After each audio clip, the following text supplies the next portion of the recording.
발표 이어가도록 하겠습니다.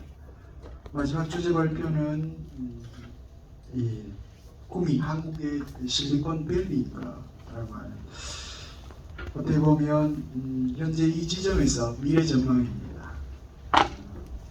모르겠습니다. 이 방향 이어야 될까라고 하는 걸 한번 생각을 해볼 필요가 있을 것 같은데, 마지막 주제 발표해 주실 신옥균 교수님을 여러분들이 간단하게 소개를 드리겠습니다. 계명대학교에서 경영학 박사학위를 취득하셨고요. 미국 네브라스카 주립대학교에서 연구교수를 역임하셨고요. 한국의사결정학회 회장님을 역임하셨습니다. 그리고 금호공대에서 경영정보학과에서 올해 교수생활을 하시고 지금은 퇴임하신 뒤에 금호공대 경영학과 명예교수로 지금 계십니다. 네, 오늘 마지막 주제 꿈이 한국의 실리콘밸리인가 라고 하는 주제를 강의해 주실 권홍근 교수님을 여러분한테 소개드립니다. 큰 환영의 박수 부탁드립니다.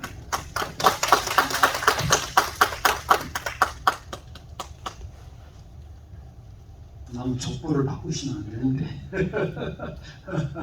농담입니다. 제가 80년대 후반에 금호대 교수로 임명하면서 박 대통령 생가를 방문했습니다. 그때는 아주 초가에 아주 보잘것없는 그런 모습이었는데, 지금 한 30수년이 지난 지금 와보니까 이게 한 2년 전에 건립되었다고 그러네요. 엄청난 규모로 해서 격세지감을 좀 느끼게 됩니다. 지금까지 네 분 소개한 내용들은 전부 다가 과거와 현재에 대한 얘기로 사람 중심으로 소개를 했습니다. 인문에 대한, 그래서 구미학에 대한 과거와 현재까지 얘기를 하면은 저는 현재로부터 미래에 대한 얘기를, 과거를 좀 이용해서 소개를 드리도록 하겠습니다. 과연 구미는 한국의 실리콘밸리인가? 이 주제는 상당히 광범하고 포괄적인 개념입니다. 그래서 이런 목차로 소개를 드리겠습니다. 실질적으로 이 실리콘밸리의 출현은 도시화와 산업화 과정에 출현한 하나의 현상이라고 볼 수 있습니다. 그래서 이 산업화 도시화 과정에서 새로운 기술, 새로운 지식이 집적화되고 정보가 교류화되고 지식이 발전됨으로써 새로운 기술이 등장되고 그 기술이 상업화됨으로써 산업화되고 산업이 집적화됨으로써 하나의 단지를 형성하는 것이 실리콘밸리의 출현 배경이라고 볼 수 있습니다. 결국 이제 실리콘밸리의 지향점은 첨단 산업도시 아이콘이고 글로벌 기술업의 상징이라고 볼 수가 있습니다.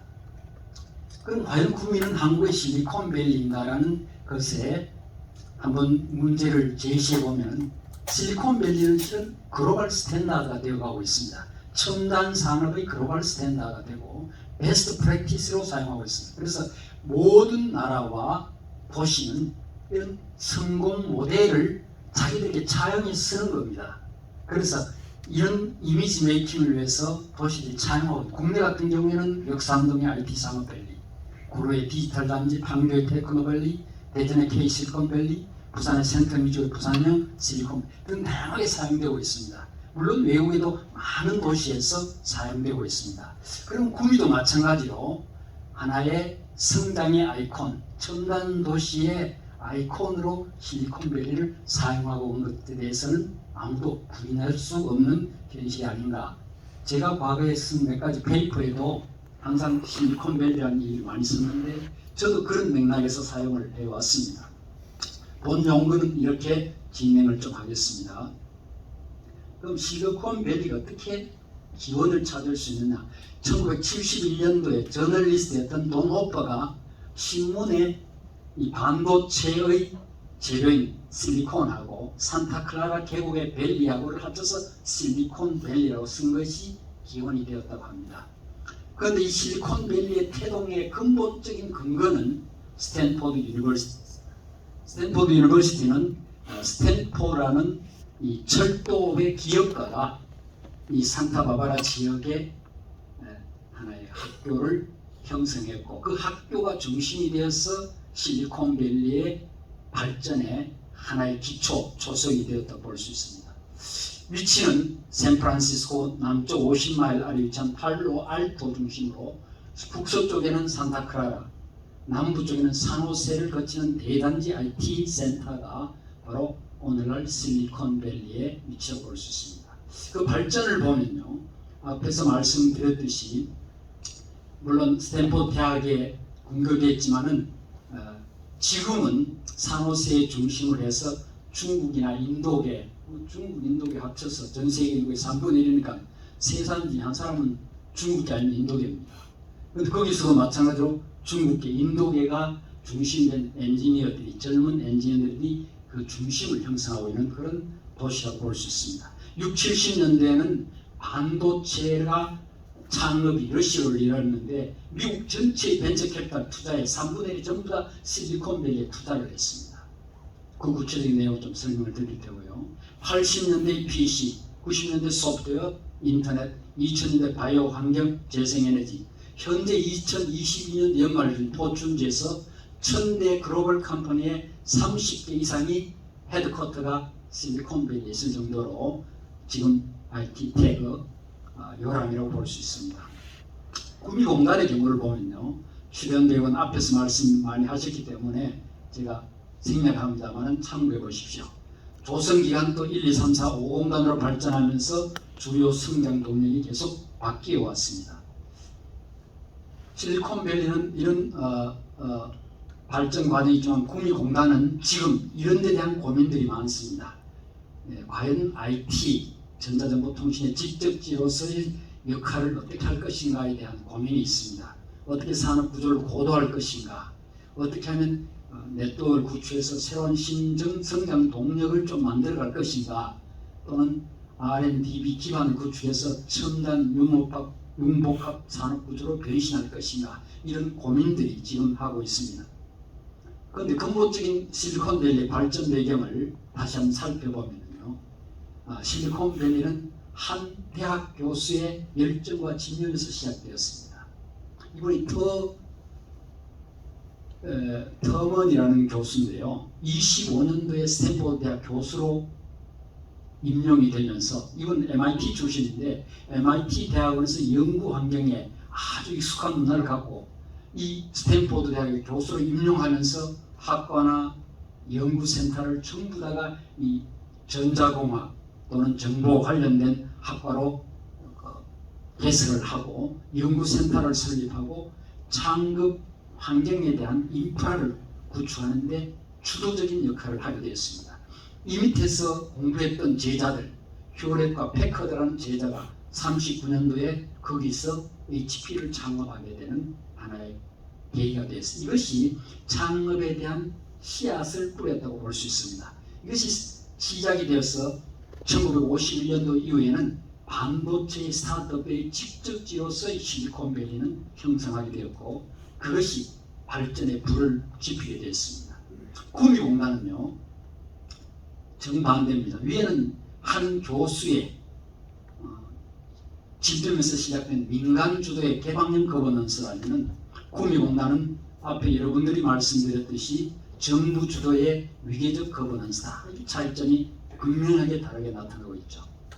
그래서 나타난 하나의 현상이라고 볼 수 있습니다. 그럼 개방형 거버넌스가 되었다면 거기에 대한 한 예를 제가 든다면 이런 예를 들 수가 있습니다. 제가 작년 여름에 시애틀에 잠깐 들릴 일이 있었습니다. 시애틀에 가서 소위 말해서 테크 기업의 젊은이들 만나서 얘기를 하는 중에 깜짝 놀랐습니다. 이들과 얘기하는 중에 이런 얘기를 하는 거예요. 제가 이 회사 온 지 6개월밖에 되지 않았습니다. 그러면 다른 회사에다가 이렇게 옮기면은 그 회사에 그 여러 가지 문제가 발생하지 않느냐고. 전혀 문제가 없다는 거예요. 그런데 여기 있는 우리 친구들은 보통 이직을 하는데 그 테크 기업, 그 시애틀에는 지금 마이크로소프트나 그 아마존이나 이런 본사들이 다 있지 않습니까? 거기에는 그 테크 기업의 젊은이들이 옮기는데 보통 그 이직을 하는데 얼마 정도 걸리느냐고. 평균 이직 연수가 얼마인지 기억나십니까? 혹시 생각나는 분 있습니까? 얼마 정도 걸릴 것 같아요? 평균 이직 연수가 어느 정도 될 것 같아요? 근로자들이. 얼마 정도 걸릴 것 같아요? 그냥 얘기하면 해보세요. 네. 이게 지금 한국의 현실입니다. 한국은 지금 2.5년 정도, 서울에 좀 대기업을 보니까 1년 만에 이직을 많이 하더라고요. 거기는 좀 놀라서 6개월이 안 걸린답니다. 이직하는데. 어느 기업에 딱 들어가면은 먼저 이직을 준비한답니다. 그런데 그 기업에 있는 사람이 그걸 전혀 이상하게 생각하지 않는다는 겁니다. 그걸 수십 년 전부터 5, 60년 전에 이걸 제도적으로 만들어버렸습니다. 주 정부의 자유로운 이직에 대한 고용계약서 비경쟁 조항을 금지시켜버렸습니다. 그래서 고용계약서에 영업비밀이나 기술보호를 위해 이직의 경우에 1년간 타회사 이직 불허하는 비경쟁 조항 자체를 금지시켜버렸습니다. 자유롭게 이직하게 만들어버렸어요. 문화를. 지금 우리 한국에도 이런 문화로 지금 이전을 하고 있는 현실입니다. 이것이 어떤 임성은 개방형 거버넌스의 대표적인 사례가 되었고, 이것이 실리콘밸리의 발전에 큰 힘이 되는 근거로 볼 수 있습니다. 그렇게 하니까 창업 아이디어를 발굴하거나 자유로운 이직 문화로 창업 생태계가 상당히 양호한 구조로 인프라로 구축이 되었다고 볼 수 있습니다. 구미공단은요, 좀 반대죠. 위계적 거버넌스입니다. 정부 주도의 전략 산업 위주로, 앞에서 발표하신 분이 얘기했는데 초기에는 전자산업이 주도가 되지 않았다고 했는데 실질도 그랬습니다. 데이터를 보면은 구미의 처음 산업은 섬유산업의 중심이었습니다. 대구에서 호황을 누리던 섬유산업 수출 중심에, 그래서 섬유산업이 많이 하고 그 중에 일부를 제일동포라든지 이런 분들에 관여해서 전자산업이 양념같이 처음엔 돌았습니다. 근데 나중에 1공단이 조성되고 2공단이 조성되면서 정반대로 역전이 된 겁니다. 그때부터 나중에 데이터를 소개드리겠습니다. 그래서 70년에 구미공단은 2만 명의 70% 이상이 1차 종사자입니다. 78년도 인구 9만 명 중에서 90% 이상이 2차 산업 종사자였습니다. 92년도 20만, 2010년도에 40만의 인구가 증가되었습니다. 고용 증가를 보면요, 놀랍습니다. 71년도부터 88년까지 연성장률 25%였어요. 이런 기적은 잘 없죠. 구미 산단의 수출 2000년도 2010년까지 10년 동안 전국 수출 1위로 계속 유지가 되었습니다. 2020년도 2020년도 수출액은 298억으로 무역수입 14년 연속 흑자 행진을 가지면서 다시 재도약을 생각하고 있습니다. 실리콘밸리의 정주 환경은 일반적으로 해안 도시의 환경, 해안적 양호한 기후 조건과 중산층의 높은 교육 수준, 소득 수준으로 정주 문화가 아주 양호한 그런 구조를 갖고 있습니다. 거기도 물론 다양한 인종, 흑인보다는 아시안계가 많은 그런 인종 구성, 특별히 남미계라든지 다양성과 역동성 있는 사회 분위기였습니다. 구미의 정주 환경도 내륙 도시의 성격과는 다른 해안 도시와 내륙 도시의 차이점 이외에는 비슷한 수준으로 발전되고 유입인구나 젊은층 인구 증가로 다양성과 역동성 있는 사회 분위기였습니다. 그 여러 가지 데이터로 설명은 가능합니다. 그런데 조금 전에 발표하신 내용 중에서 물론 주도 세력 그런 측면에서는 또 다르게 접근할 수 있겠지만은 이런 다양성과 역동성을 갖춘 도시라는 것은 아무도 부인할 수가 없습니다. 2008년도에 평균 연령이 32세였습니다. 그때 제가 시내에 나가면 저는 원로에 속할 정도였습니다. 그 정도로 거기에는 젊은 층, 근로자를 중심으로 한 젊은 층이 주도적인 사회를 형성하고 있었기 때문입니다. 실리콘밸리의 성장 동력을 4기로 잠깐 구분을 했는데요. 이건 제가 그냥 구분한 내용들입니다. 했는데 실리콘밸리 초기에는 방위산업 중심으로 발전해 왔습니다. 54년도 터먼 교수가 산업단지 조성을 해가지고 전문인력을 양성하면서 지역의 창업 생태계를 상당히 양호하게 구성했습니다. 그래서 여러 회사들이 출연했고요. 이 로이스와 무어가 인텔을 설립해가지고 미국의 반도체 산업의 40% 이상을 국방부에 납품하게 되었습니다. 그래서 국방부에는 엄청난 연구비를 여기에 투자를 했는데 데이터를 보면요, 민간 기업이 보통 거래하는 금액의 2배 정도를 국방부에서 영구로 투자를 해버렸습니다. 그래서 이 보이지 않지만 이 정부의 지원이 엄청나게 컸다는 이 방위 산업 중심의 초기 현상입니다. 이걸 우리가 구미에서는 조금 다른 각도에서 좀 보고 있습니다. 구미에서는 처음에 국방부에서 노력한 것이 대학을 설립했어요. 아마 전국에서 그 당시 처음입니다. 국방부가 주도한 대학 설립은 처음이었어요. 금호공대가. 그래서 금호공대는 초대 학장이 스타 출신이고 2대 학장도 스타 출신이고 그때 학교의 의사결정의 멤버들은 전부 국회 국방위원들이고 스타들이고 이렇게 했습니다. 그러니까 우리 역사상 볼 수 없는 구조입니다. 카이스트가 과기부에서 지원하는 구조와 다른 바가 없이 특별한 시스템으로 운영되었습니다. 그때 처음 하면서 명분은 그랬습니다. 금호공대 학과 설립에 병기공학 전공이 있었습니다. 병기공학 전공이 처음 이상했습니다. 그게 거의 한 8년인가 9년 있다가 없어졌는데 이렇게 군수 수요를 고려해서 형식은 국방부에서 주도하는 쪽으로 출발을 하게 되었다는 사실입니다. 그런데 지금은 240개의 방산업체가 우리 주위에 있고 작년에 100개의 주요 방산업체 CEO들이 모여서 협의회를 구성을 했습니다.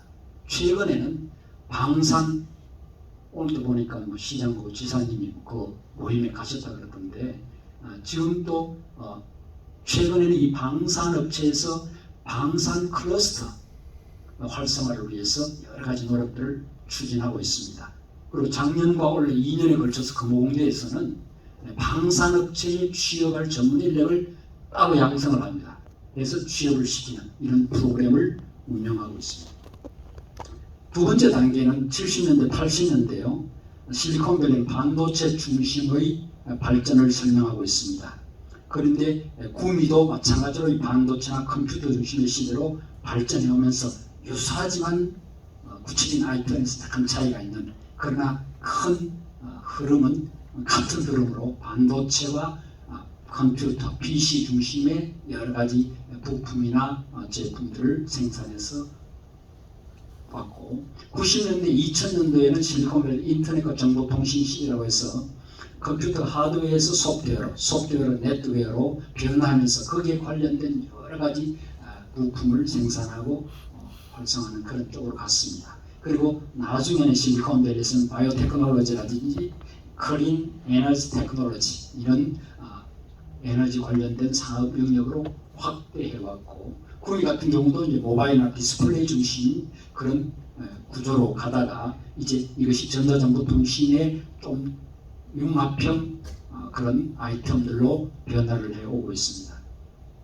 2010년부터 현재까지 실리콘밸리 이커머스라든지 클라우드 컴퓨팅 환경이라든지 아티피셜 인텔리전스 이쪽 분야의 많은 아이템들을 중심으로 산업이 형성되어 왔고요. 최근에는 AI나 자율주행 자동차 관련된 기술들이 주 아이템으로 성장하고 있습니다. 구미도 마찬가지로 첨단 융목복합 IT 산업이 중심이 되는 그런 아이템들을 첨단 의료기기, 재생에너지, 탄소섬유, 태양광, 2차전지, 자동차 부품 등 이것이 중심이 되고 최근에는 미래형 어떤 그런 성장 동력을 찾아나가고 있습니다. 지금까지 정리한 것을 한번 타임라인으로 연결해 보면은 반도체, PC, 인터넷, 정보통신, IT, BT, CT, 이커머스, 클라우드, AI 등으로 발전해왔다고 볼 수가 있습니다. 아주 유사한 그 흐름을 갖고 있습니다. 그러면 실리콘밸리가 발전하게 된 요인을 몇 가지로 정리를 해보겠습니다. 먼저 거버넌스 요인으로 본다면은 앞에서 말씀드린 민간기업이 주도적인 그런 자유로운 시장 원리에 기반한 개방형 거버넌스가 실리콘밸리였다면은 구미 같은 경우에는 정부 주도의 수출 정책에 기반한 위계형 거버넌스다. 그렇게 볼 수가 있습니다. 얘는 앞에서 좀 설명을 드렸기 때문에 생략을 하겠습니다.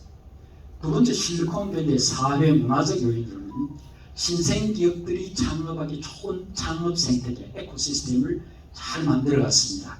그것이 어떤 의미에서는 실리콘밸리가 성공한 아주 중요한 요인이라고 볼 수 있습니다. 거기에 대표적인 내용이 인력의 자유로운 이동, 앞에서 말씀드렸죠. 반독점 제도의 관행, 모험 자본에서 정부에서 엄청난 모험적 벤처 캐피탈을 투자를 많이 했습니다.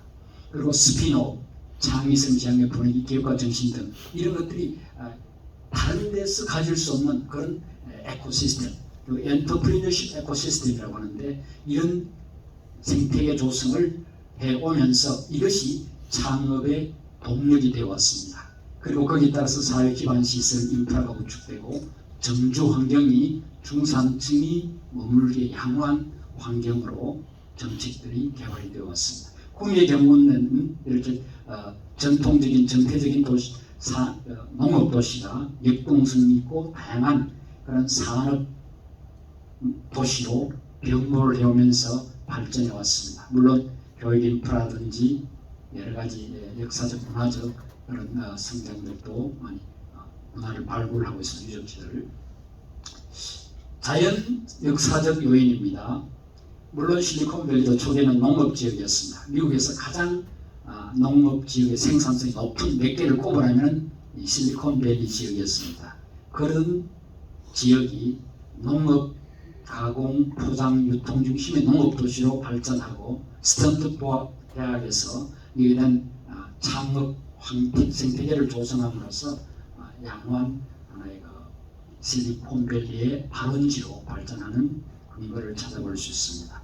구미의 경우는 역사적, 문화적 배경을 전통적인 농촌 도시가 이렇게 발전하게 되면서 문화 자체가 역동적인 도시 문화로 발전해 왔다고 볼 수 있습니다.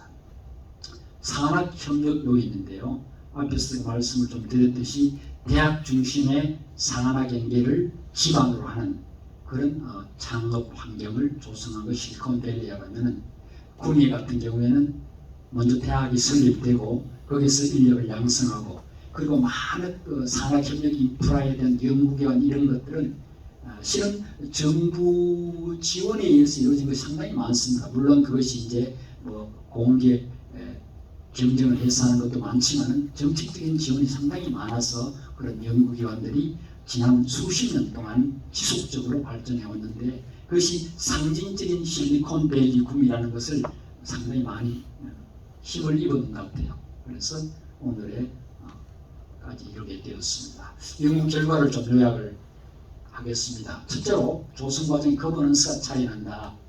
실리콘밸리는 민간주도형 개방형 거버넌스 구조고 구미는 정부주도의 위계형 거버넌스 구조다라는 것. 창업 생태계가 지금 실리콘밸리는 상당히 양호한 에코시스템을 갖고 있는 반면에 구미는 그런 생태계에서는 상당히 미약하기 때문에 산업 구조가 이 창업의 문화에서는 한계가 있었다는 걸 볼 수 있습니다. 세 번째 정주 환경은 유사한 거니까 넘어가겠습니다. 산학협력의 주도권 차이도 앞에서 말씀드렸듯이 대학 교수의 열정과 지면에서 시작된 아주 특수한 하나의 형태로 시작되었고 구미는 또 다른 하나의 대통령의 강력한 리더십으로 시작된 그런 형태로 볼 수 있습니다. 정부 주도냐 민간 주도냐 그렇게 볼 수 있겠죠. 연구 결과에 대해서 제안을 한 몇 가지 하고 마치겠습니다. 첫째로는 실리콘밸리 창업 생태계를 과연 구미가 어떻게 혁신 생태계로 변신할 것인가 라는 주제입니다. 결국 실리콘밸리 발전에 기초가 된 것이 창업 생태계인데 구미가 똑같은 창업 생태계로 발전하기는 한계가 있습니다. 그래서 구미만이 가질 수 있는 토양, 혁신 생태계를 어떻게 만들 것이냐. 제가 첫 번째 발표하신 임 교수님 발표를 듣고 거기서 제가 좀 아이디어를 하나 얻었습니다. 박정희 대통령이 대구 사범 졸업할 때 70명 중 69등을 했더라고요. 제가 꼰치였어요. 근데 8년 뒤에 어디죠? 네? 만주 군관학교입니까? 만주 군관을 졸업할 때 몇 등 했습니까? 1등으로 졸업했어요. 그래서 박 대통령의 끼는 군관의 끼다. 사범의 끼가 아니고 군관의 끼다. 그런 생각이 들었어요. 그럼 구미가 가질 수 있는 끼를 뭘까? 구미만이 특화할 수 있는 그런 컴페티티브 어드밴티지가 뭘까를 가지는 것이 바로 혁신 생태계를 만드는 겁니다. 조성하는 겁니다. 이걸 고민을 해야 된다는 거죠. 두 번째로는 경쟁력과 자생력을 갖춘 선제적인 대처 방법은 무엇일까라는 겁니다. 실질적으로 이 실리콘밸리가 발전 80년대 일본의 그 산업의 발전으로 상당히 공격을 많이 받았습니다. 그래서 수만 명이 해고되는 그런 위기가 있었는데 이 실리콘밸리는 글로벌 프로덕션 네트워크를 구축함으로써 산업 구조 고도화를 통해서 완전 바꿔버렸습니다. 리엔지닝을 해버렸습니다. 그래서 이 위기를 순적하게 극복했는데 구미는 이런 위기에 대처할 수 있는 그 선제적인 방법을 좀 찾아야 된다는 거죠. 89년도 90년대 구미가 20년 동안 성장해도 노동력 증가가 감소했습니다. 그때 감소 인구가 한 4,000명 정도가 제가 옛날에 페이퍼를 쓸 때는 그 내용을 썼는데 제가 기억이 잘 안 나네요. 몇천 명이 첫 번째로 감소. 그것이 89년도와 90년도였습니다. 구미의 근로자 수가 몇천 명이 줄어들었습니다. 그래서 구미가 위기에 왔다고 했습니다. 그런데 그것이 2, 3년 내로 극복하게 됐는데 그때 원인이 뭐냐면 자동화였습니다. 그것이 바로 구미에 있는 많은 중소기업들이 자동화로 시스템 자체를 리엔지니어를 했습니다. 그렇게 하면서 일시적으로는 노동력이 줄었지만 상당히 더 건전한 구조, 고부가가치 구조로 바꾼 그런 예가 있는데 이것이 IMF나 세계금융위기, 대기업 이탈, 코로나 등으로 맞이했을 때 구미가 어떻게 대처하느냐는 것이 또 다른 숙제가 되고 있습니다. 세 번째로는 혁신 클러스터를 활성화를 통한 산업 구조 자체를 고도화해야 된다는 겁니다. 이 문제는 과거나 현재, 미래에 항상 고민해야 될 그런 주제입니다. 그래서 통합 방식을 바꾼다든지 새로운 성장 동력을 찾는다든지 그런 것이 있는데 제가 하나 제시하고 싶은 것은 ESG를 추진하는 것도 하나의 대안이 될 수 있다. 그래서 제가 구미시에 들어가서 데이터를 찾아보니까 금년도에 처음으로 ESG에 대한 예산을 7천만 원 예산을 수립했더라고요. 그래서 아마 ESG 교육을 좀 하라 그런 내용인데 제가 전국을 다니면서 지금 ESG 강의를 하고 있거든요. 실은. 그런데 구미는 아직 강의를 아직 해본 적이 없습니다. 구미가 좀 이런 측면에서 한번 도전해볼 그런 이슈가 아닌가 싶습니다. 네 번째로는 혁신적인 비즈니스 모델을 발굴하려야 된다는 겁니다. 실리콘밸리는 이런 혁신 생태계가 잘 조성되어 가지고 계속 변신해 왔습니다. 그런데 오늘날까지 이루어 왔습니다. 그런데 구미도 이런 비즈니스 모델이 필요한데 한 예를 들면은 최근입니다. 이게 금년도가 그렇습니다. 베어 로보틱스라는 미국 실리콘밸리의 IT 첨단 기업입니다. 인공지능 관련 4차 산업혁명 관련 기술인데요. 우리 한국계가 여기 CEO로 있습니다. 이분이 구미에 있는 인탑스라는 회사에 인탑스의 제조를 위탁을 했습니다. 그래서 구미 인탑스가 이 제조해가지고 이 관련된 부품들을 납품하는데 전국에 120개 기업과 연계가 되어 있습니다.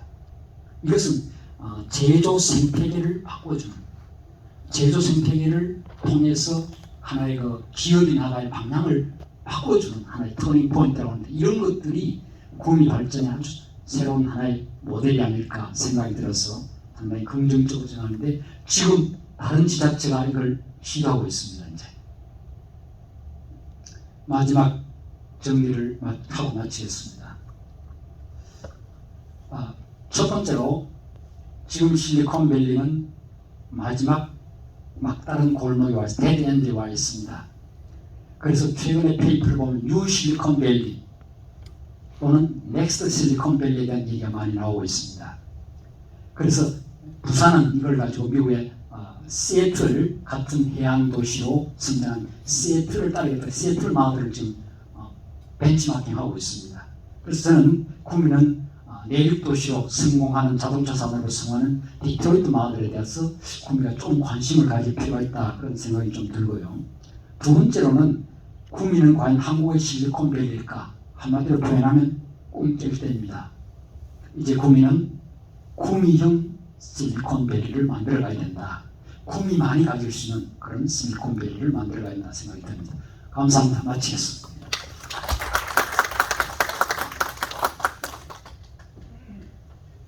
고맙습니다.